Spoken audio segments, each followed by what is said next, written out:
In a stunning turn of events, Donald J. Trump reclaimed the presidency in 2025, marking a historic comeback that few had anticipated. His victory sent shockwaves through the nation and the world, leaving many in disbelief and sparking intense discussions across the globe. Many had thought his political career was over, especially after the controversies and challenges of his first term. But Trump, a master of self-promotion and political theater, had once again defied the odds, rallying his base with promises of a renewed America. Trump's return to the Oval Office was marked by a familiar theme, a promise to restore American greatness, a slogan that had resonated deeply with his supporters. This time, he declared, his focus would be on economic warfare, aiming to reshape the global economic landscape in favor of the United States. Trump believed that other countries, particularly China, had been taking advantage of the United States for too long, and it was time to level the playing field. Trump's rhetoric was fiery, his pronouncements bold, as he laid out his vision for America's economic future. He spoke of unfair trade deals, stolen jobs, and a global economic order rigged against America, painting a picture of a nation under siege. His supporters cheered, energized by his message of economic nationalism and the promise of a stronger, more self-reliant America. But his critics worried that Trump's aggressive stance would lead to trade wars and global instability, potentially harming international relations. Trump's first major act as president was to announce a series of sweeping tariffs on goods imported from Canada, Mexico, and China, a move that was both bold and controversial. These tariffs, he argued, were necessary to protect American jobs and industries, which he claimed had been decimated by unfair foreign competition. He believed they would force these countries to make trade concessions, ultimately benefiting the American economy. The world watched nervously, wondering if this was the beginning of a new era of protectionism and economic conflict, and what the long-term impacts would be on global trade and diplomacy. The tariffs were broad, targeting a wide range of goods, from everyday consumer products to industrial materials. For Canada, lumber and steel were hit hard, affecting industries that are crucial to the nation's economy. Mexico faced tariffs on automobiles and agricultural products, which threatened to disrupt its key export markets. But it was China that bore the brunt of Trump's anger, facing the most extensive and severe tariffs. Trump slapped tariffs on everything from electronics to clothing, aiming to curb China's dominance in these sectors. He accused China of unfair trade practices, intellectual property theft, and currency manipulation, which he claimed gave them an unfair advantage. The tariffs were designed to hurt China's economy and force it to the negotiating table, hoping to secure better trade terms. The tariffs sent shockwaves through the global economy, affecting markets and trade routes worldwide.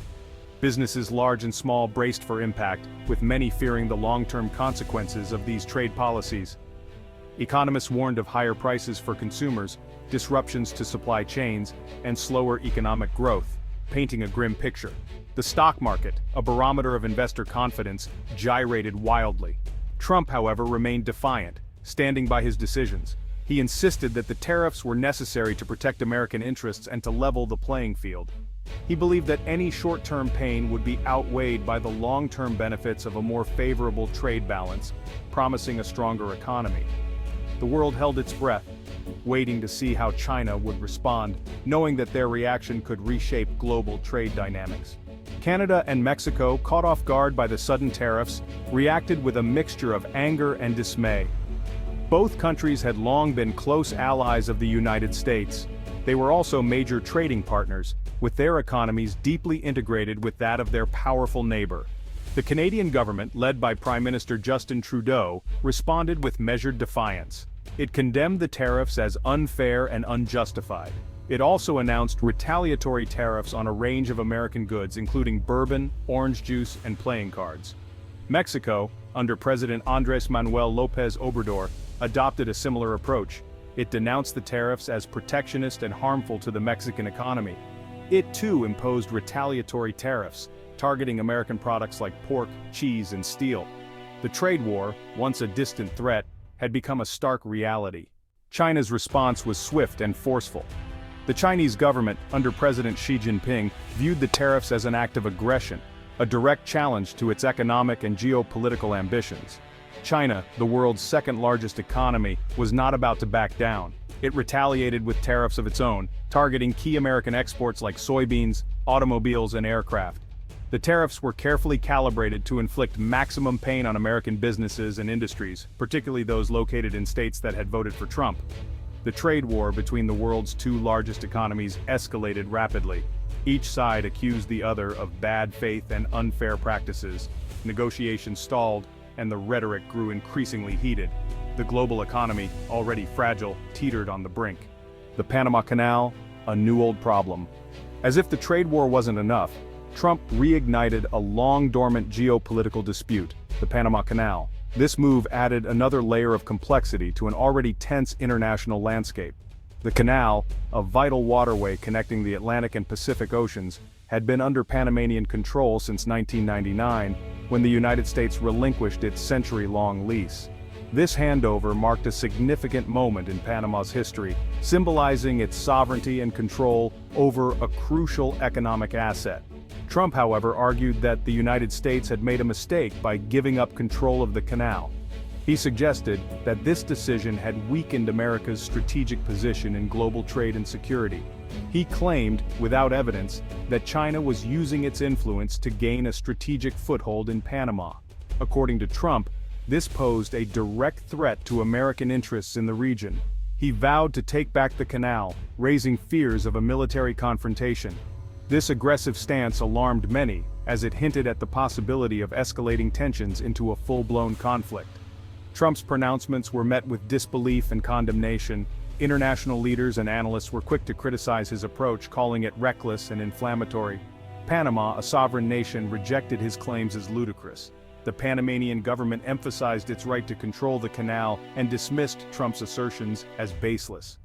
The international community condemned his rhetoric as dangerous and irresponsible. Many feared that such statements could destabilize the region and lead to unnecessary conflict. Even within the United States, Trump's saber-rattling was widely seen as reckless and counterproductive. Political analysts and the public alike voiced concerns over the potential consequences of his aggressive foreign policy stance. International trade in disarray. The combined effect of the trade wars and the Panama Canal dispute was to throw the global trading system into disarray. The rules-based order that had governed international trade for decades was crumbling. In its place, a new era of protectionism, bilateralism, and geopolitical rivalry was emerging. The World Trade Organization, the body charged with regulating international trade, was sidelined. Trump had long been critical of the WTO, accusing it of being biased against the United States. He had also blocked the appointment of new judges to its appellate body, effectively paralyzing its dispute settlement mechanism. With the WTO weakened, countries resorted to unilateral action and retaliatory tariffs. Trade disputes multiplied and the global economy suffered.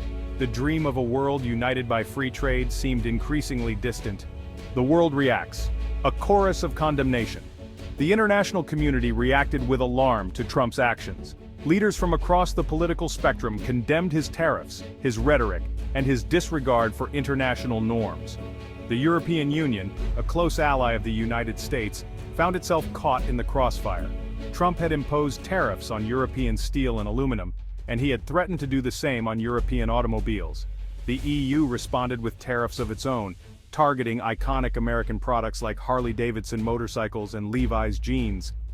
Even countries that had traditionally been reluctant to criticize the United States, such as Canada and Japan, expressed their disapproval. The world, it seemed, had had enough of Trump's America First approach. The future of global trade, uncertain and fraught. The future of global trade remained uncertain. The trade wars, if they continued, threatened to unravel decades of progress toward a more open and integrated global economy. The costs, both economic and political, would be enormous. Businesses were already feeling the pain, supply chains were disrupted, costs were rising, and uncertainty was rampant. Consumers were also affected, as prices for everything from cars to clothing increased. The global economy, already sluggish, was heading for a recession. But the damage went beyond economics.